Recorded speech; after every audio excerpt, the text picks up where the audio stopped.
Hi everyone! Good evening! This is Manay Gina and welcome back sa ating YouTube channel. So guys, for today's video, pag-usapan natin si Marisa Cal at si Anthony Jennings. Kasi nga guys, napanood ko yung Social Climber.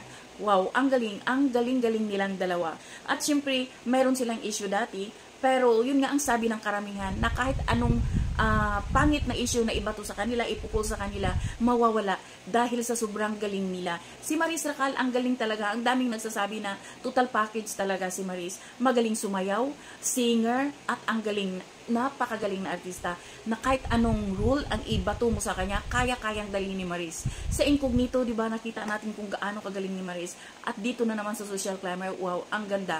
At yun ang daming nagsasabi na parang siya daw ang younger version ni Vilma Santos, di ba? At dito nga sa Christopher Me, napanood ko, nagminsahe nga si Vilma Santos na gusto niyang makilala si Marisa Cal. Kasi nga, naririnig niya yung pangalan na Marisa Cal na magaling, issue. Ang daming lumalabas kasi ngayon na nagagalingan talaga kay Maris. Kaya gustong-gusto ni Vilma Santos na ma-meet ang isang Marisa Cal. So, di ba?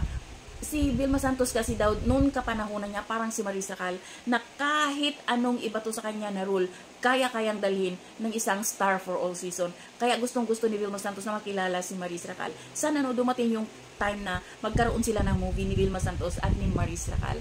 So guys, yun lang, and thank you for watching. Until then, bye. God bless everyone!